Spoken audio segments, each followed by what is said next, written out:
Okay. तो आज का लेक्चर शुरू करते हैं। पिछले क्लास में हम लोग क्या पढ़े थे, बहुपद के बारे में पढ़े थे। बहुपद में क्या क्या पढ़े थे कि बहुपद को कैसे पहचाना जाता है। तो बहुपद पहचानने का तरीका क्या होता है कि जैसे कि 2x² + 3y + 5, क्या ये बहुपद है कि नहीं। तो पहचानने के लिए क्या करते हैं कि जो भी चर है, चर के ऊपर हम देखेंगे जो पावर दिया है, इसके ऊपर पावर 2 है, इसके पावर 1 है, ये पूर्ण संख्या है कि नहीं। अगर ये पूर्ण संख्या है तो यह एक बहुपद है, पूर्ण संख्या नहीं है तो बहुपद नहीं होगा। ठीक है। इसी प्रकार हम लोग क्या देखे थे, गुणांक निकालना सीखे थे। जैसे इसमें x² का गुणांक कितना है कि इसमें x² के साथ किसका गुना हो रहा है, 2 का गुना हो रहा है, तो x² का गुणांक 2 हो गया। y का गुणांक कितना है, y का गुणांक हो गया 3, क्योंकि y के साथ किसका गुना हो रहा है, 3 का गुना हो रहा है। अगर पूछे x का 0 या y का 0, इसका गुणांक कितना है, तो जो अचर वाला होता है ना, वही या तो x का 0 का मान होगा, क्योंकि x और y दोनों है इसमें, तो हो सकता है x के पावर 0 का मान 5 हो सकता है y के पावर 0 का मान 5 हो, ऐसे। ठीक है। तो हम लोग ये गुणांक निकालना भी सीखे थे। आज हम लोग तीसरा सवाल करेंगे।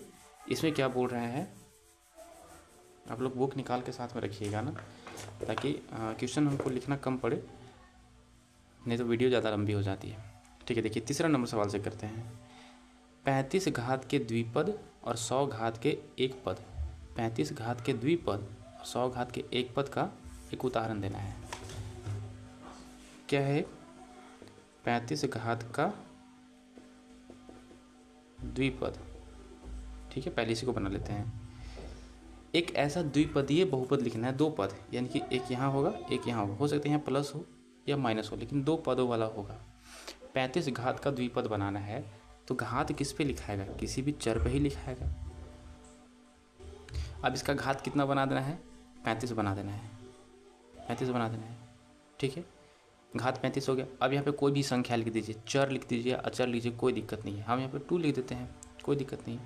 तो 35 घात का द्विपद वाला एक बहुपद ये वाला हो गया आंसर। यहाँ पे 2 लिख सकते हैं, 5 लिख सकते हैं, यहाँ पे x जगह पे y लिख सकते थे, z लिख सकते थे, कुछ भी लिख सकते थे, लेकिन घात कितनी चाहिए, 35 चाहिए। इसी प्रकार दूसरा क्या था, दूसरा तो 100 घात के एक पद। अब 100 घात के एक पद, एक ही पद लिखना है, घात कितना होना चाहिए, 100। y ले लेते हैं इस बार, घात किसका कितना बनाते हैं, 100 बनाते हैं, आंसर हो गया। ठीक है, तीसरा सवाल का ये आंसर हो गया, है ना। अब चौथा सवाल देखते हैं। चौथा सवाल क्या है, निम्नलिखित बहुपद में से प्रत्येक बहुपद की घात लिखिए। प्रत्येक बहुपद का घात लिखना है। तो मैं एक बार सब क्वेश्चन को बारी बारी से लिख लेता हूँ, इसके बाद फिर आप लोग को बताता हूँ। बहुपद की घात लिखना है इसमें।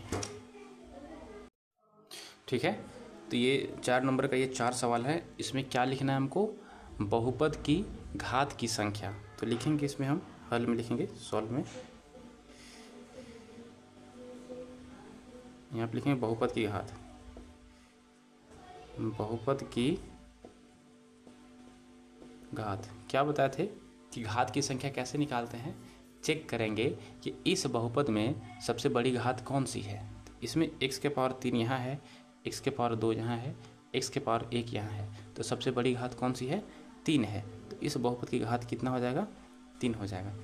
इसमें बहुपद की घात कितना हो जाएगा, हम डायरेक्ट घात की संख्या लिखते हैं, है ना, घात बराबर लिखते हैं। 4 के पावर हमको देखना नहीं है, हमको सिर्फ 4 वाला देखना है। इसमें y के पावर कितना है, 2 है, अधिकतम यही है, तो 2, इसका घात कितना हो जाएगा, 2 हो जाएगा। इसमें देखिए, इसमें घात की संख्या कितना हो जाएगा, चर कौन, इसमें t है चर, इस पर कितना पावर है, 1 पावर है, तो इसमें घात की संख्या 1, सिर्फ 1। ठीक है, इसमें कोई चर है क्या, इसमें चर कोई नहीं है, तो चर नहीं है तो हो सकता है कुछ चर होगा, लेकिन पावर क्या हो गया होगा, 0 हो गया होगा, 0 होकर के गुना हो गया होगा 1 से, इसकी घात की संख्या 0 हो गया। ठीक, चौथा नंबर सवाल कंप्लीट। तो आगे पांचवा देखेंगे। पांचवा सवाल क्या है, एक बार देख लीजिएगा आप लोग ध्यान से। बहुपद की घात की संख्या लिखना था, जो सबसे बड़ी घात होती है ना, वही घात की संख्या होती है किसी बहुपद में। 3 घात है सबसे बड़ी, तो ये घात की संख्या 3 हो गई। इसमें 2 घात है सबसे बड़ी, घात 2 हो गई।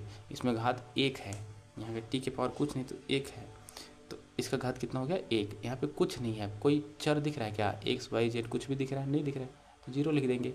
इसमें समझने कोई बात नहीं। 5 नंबर सवाल देखते हैं। 5 नंबर क्या है सवाल कि बताइए कि कौन कौन